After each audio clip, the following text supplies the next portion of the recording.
काय शिकणार आहोत? भूगोल. काय शिकणार आहोत? भूगोल. भूगोलामध्ये 9वा धडा शिकणार आहोत ऊर्जा साधने. कोणता? ऊर्जा साधने. तर बघा, निरीक्षण करून उत्तरे लिहा. सांगा पाहू. पहिल्या आकृती क्रमांक 9.1 मध्ये दिव्याच्या प्रकाशात अभ्यास करताना एक मुलगी दिसते सगळ्यांना? हो. त्याच्यानंतर 9.2 मध्ये खनिज तेलाचा वापर म्हणजे काय? गाडीमध्ये सीएनजी किंवा पेट्रोल वगैरे भरत आहे. त्याच्यानंतर तिसऱ्या आकृतीमध्ये काय दिसतात की उफुणी व बिरबिरे म्हणजे काय? चक्री हातात घेऊन एक मुलगी फिरत आहे म्हणजे खेळत आहे. तर तिची चक्री त्या वाऱ्याच्या ह्याच्यामध्ये काय होते? वाऱ्याच्या वेगामुळे फिरत आहे. आणि दुसरा माणूस काय करतोय? एक सूप घेऊन तांदूळ ही अशी एक पद्धत आपल्याकडे पण आहे माहिती तुम्हाला. जेव्हा आपण भात शेती करतो आणि तांदूळ किंवा भात हा त्याच्या सालींपासून वेगळा करण्यासाठी काय अशा पद्धतीचा वापर केला जातो. उंच ठिकाणावरून तो सूप असा घेऊन पाखडलं जातं आणि पाखडल्याच्या नंतर काय? जे तांदूळ व्यवस्थित स्वच्छ जे असेल ते खाली पडतं आणि जो भुसा असतो तो काय होतो? बाजूला पडतो. तर चौथ्या आकृतीमध्ये काय दाखवलंय की ज्वलनशील वायूंचा इंधन म्हणून वापर. तर ज्वलनशील वायू काय दाखवलं तिथे? सीएनजी किंवा सीएनजी नाही एलपीजी म्हणजे आपल्या घरगुती गॅस सिलेंडर.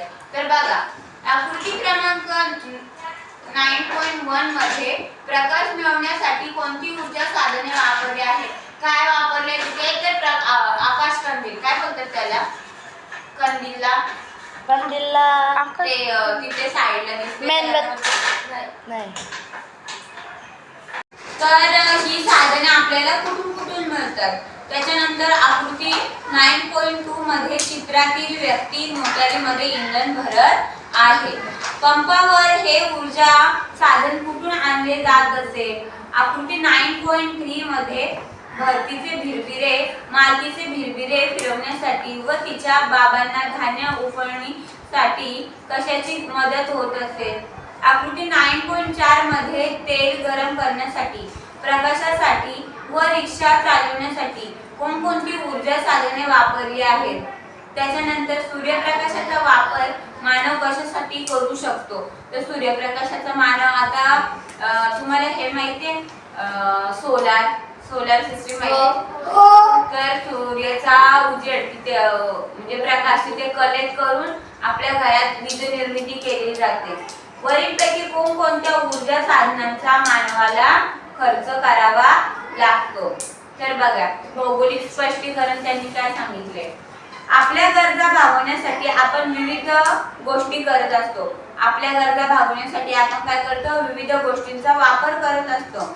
यासाठी आपल्याला ऊर्जेची गरज भासते. ऊर्जा असेल तरच आपण एखादा कार्य करू शकतो. समजा जेवण बनवायचंय, कधी कधी गॅस संपली, सिलेंडर संपला किंवा एखाद्याच्या घरात चूल वगैरे नसेल, मग किती पंचायत होते. आई काय बोलते? अरे देवा, गॅस संपला, आता काय करू? आता कसं जेवण करू? म्हणजे काय?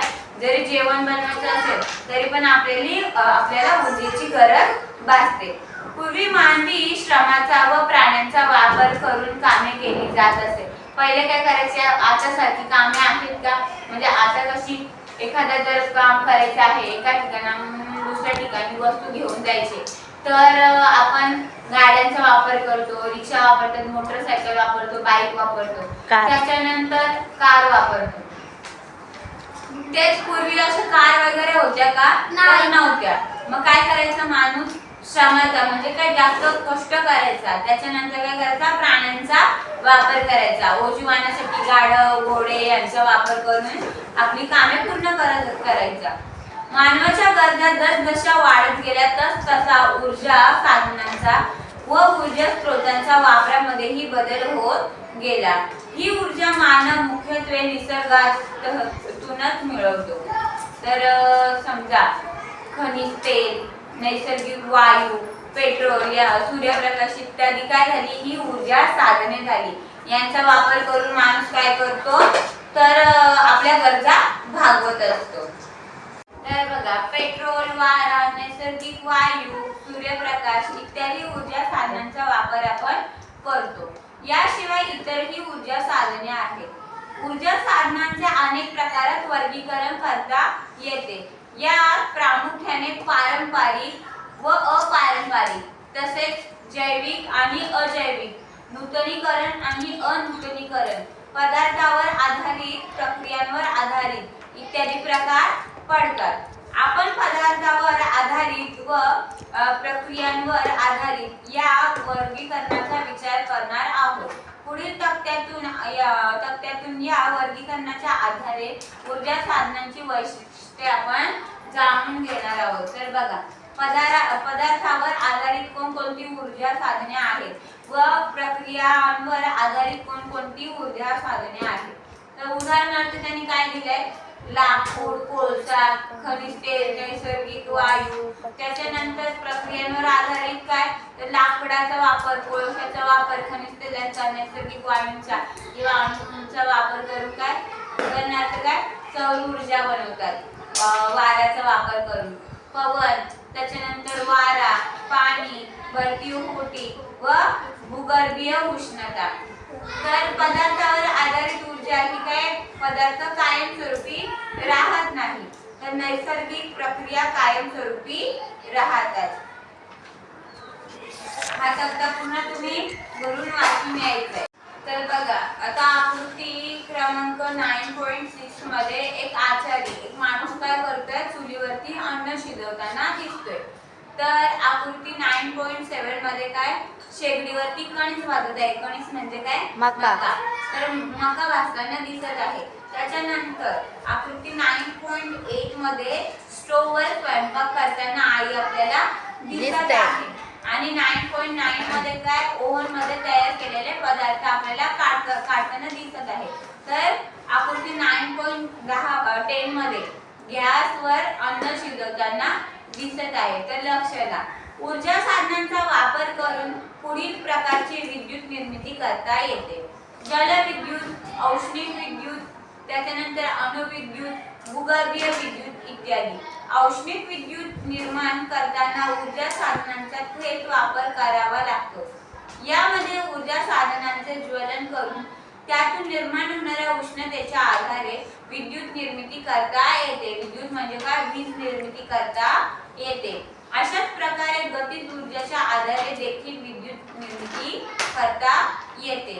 तर त्यांनी एक गोष्ट करून पाहायला सांगितले. काय करून पाहायला सांगितले, लक्ष द्या. आकृती 9.6 ते 9.10 यातील चित्रांचे निरीक्षण करून अन्न बनवण्यासाठी विविध ऊर्जांचा वापर केला जातो हे लक्षात येईल. या चित्रांमध्ये वापरलेली ऊर्जा साधने कोणती आहेत याची यादी करा. तर पहिल्या आकृतीमध्ये काय, चूल हा एक ऊर्जा साधन दाखवले.